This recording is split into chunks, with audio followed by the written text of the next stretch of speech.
Okay, two quick questions. One, are Bojangles restaurants biscuits the best around?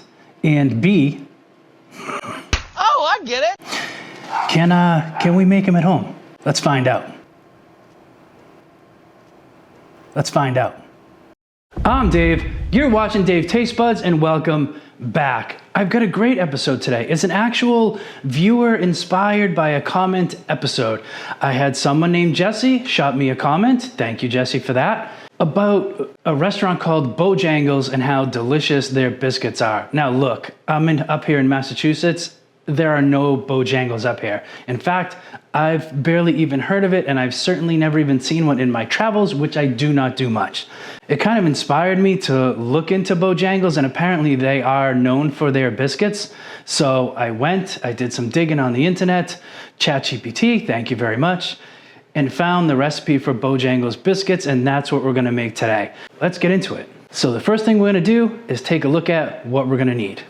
Super easy recipe when it comes to ingredients. We're talking 2 cups of self-rising flour, a tablespoon of granulated sugar, a half a cup of cold vegetable shortening, 3/4 of a cup of cold buttermilk, and then we're just gonna melt some butter to brush on the top. Super easy ingredients. We're talking four ingredients total. And that's using self-rising flour. If you don't have self-rising flour, you can certainly use all-purpose flour, because all this is all-purpose flour, baking powder, and some salt. That's it.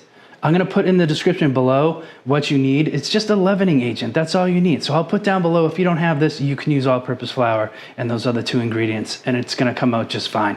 But from what I found, Bojangles uses self-rising flour, so that's what we're gonna use today.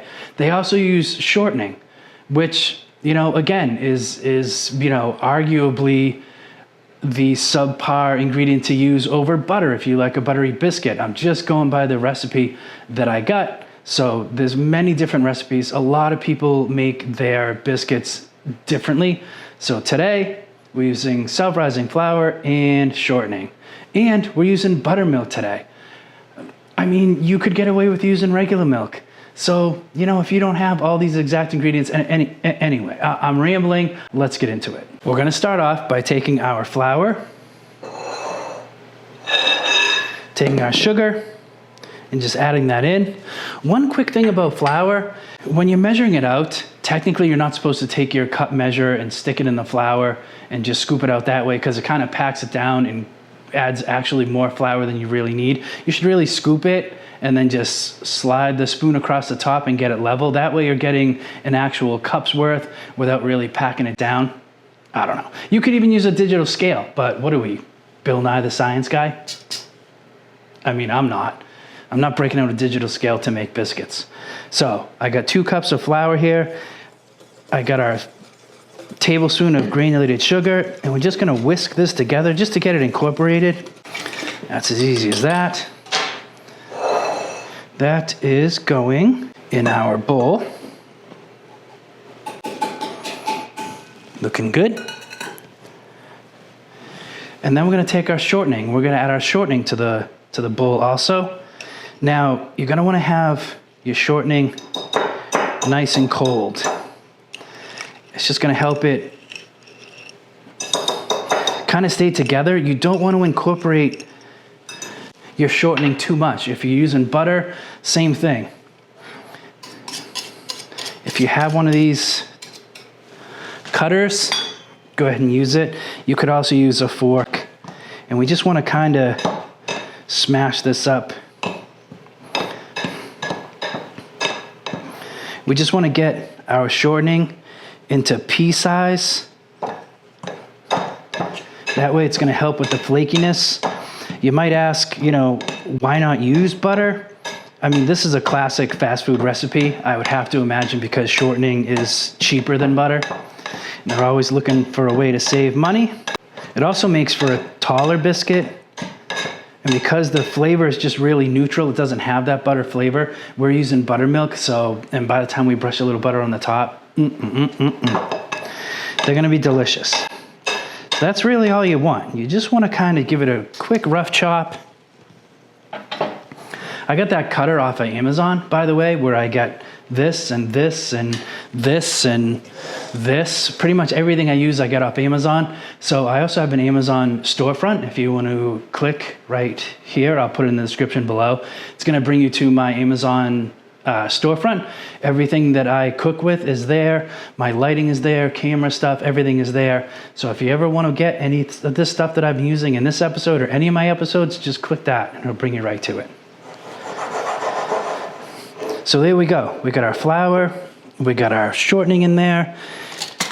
I'm just gonna make kind of a small little divot in the middle. Again, really, really cold buttermilk. That's going in.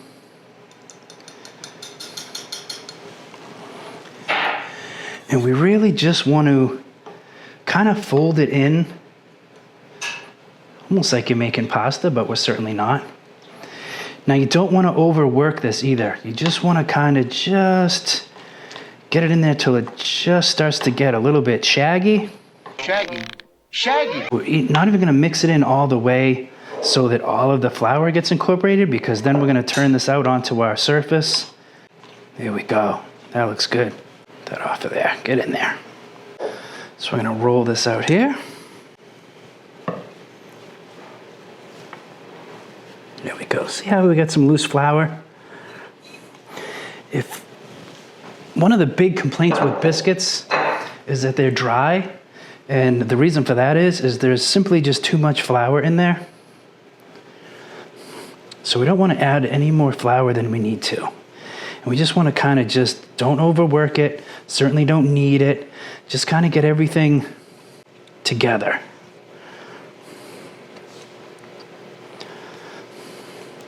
The less you need to work it, the lighter and fluffier your biscuits are going to be. It actually looks pretty good.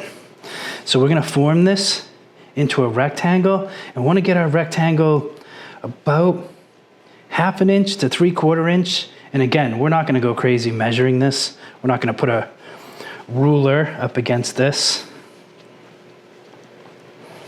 But that's what you're looking for. Hey, I forgot to tell you, the very first thing you need to do is turn your oven on to 450, because once these are ready, you're going to want to put them in the oven. There we go. See, we got our little rectangle. It's decent. Obviously, as taller they are, they're going to be a taller biscuit. We're going to fold that into thirds. We're going to turn it. We're just going to pat it down again. My small dog Oliver has walked into the room. Hey, buddy, what are you doing?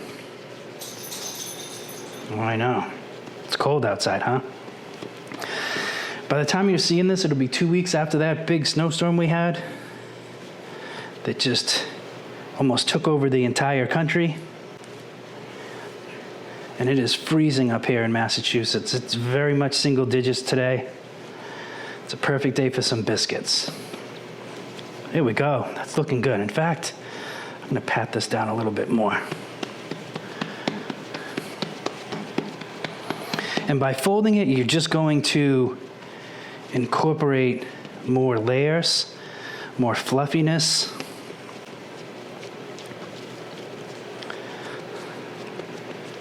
There we go. And depending on how tall you get your biscuits to be, you could probably get easy 4 biscuits out of this. So this is a biscuit cutter. I got this off Amazon. It actually came with a bunch of rings, but this is the size I want to use. You could use a glass, but when you use a glass or something else that doesn't have this sharp edge, it's going to kind of push the sides down a little. Oven's ready. It's going to push the sides down as you push it through, and it's going to kind of just mash it together, make it a little bit harder for it to rise, but you could certainly use it. I like to take the cutter, just put a little bit of flour on there so it doesn't stick. Make sure we get a decent thickness. I'm just going to slam it right through there.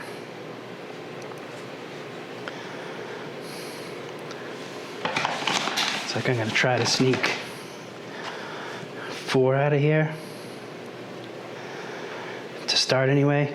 And again, you don't really want to twist it either. You just want to come straight through it. and then right out. You could use a baking sheet. I like to use the cast iron pan.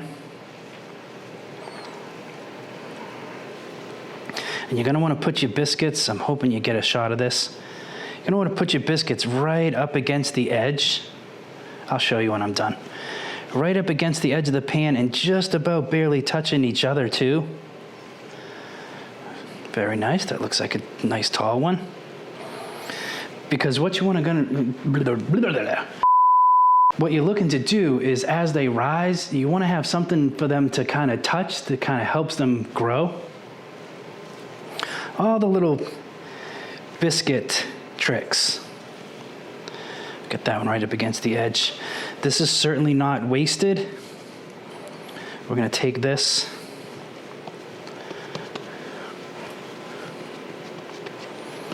We're gonna get a couple more delicious biscuits out of this. So this recipe looks like it's gonna make a nice, decent 6 biscuits. I mean, super easy too.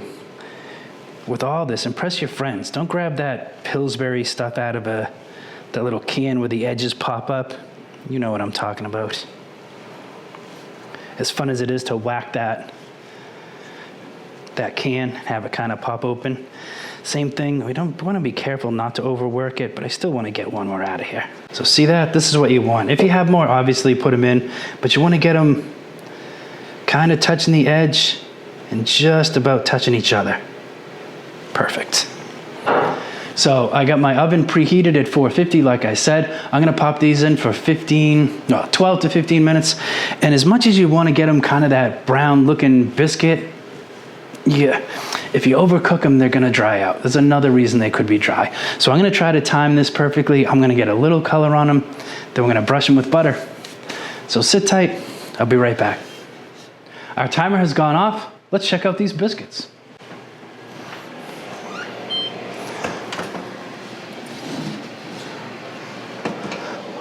Ooh, nice. Now, they look good. A couple of them could be a little taller. All right, this looks like the star of the show. Ooh, they are hot. Oh, yeah. They look good, though. They look real good. Now, while they're hot, I got a little melted butter, which, you know, how can you go wrong with that? How can you go wrong with that? They are really hot. That I will say. And the buttermilk flavor is going to come through because of our buttermilk that we used. A little butter on top. Nice. Very nice. Now, I'm going to let these cool down for just a second. I'm going to let them cool. I'm going to put them in a nice basket, and then we'll taste them. But first, looking at it, I can't even really pick it up. You can see on the sides where it's risen that it's kind of got those layers coming across this way. Ooh, hot.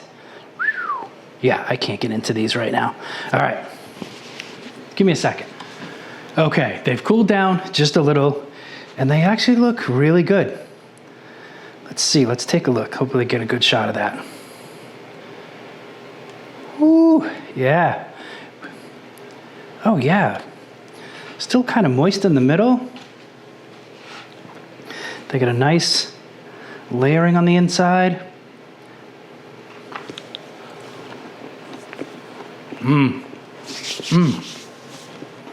They're certainly not dry. They're actually quite moist. I mean, overall, they're really good. They're buttery. Look, this is the Bojangles recipe. I would have used butter instead of shortening. And I probably would have used regular flour instead of the self-rising because actually I'm not really impressed that much by the self-rising. I would just use, you know, the flour and the salt and a little bit of baking powder. That's all I would do. But other than that, I mean, these are really, really good. Nothing against it.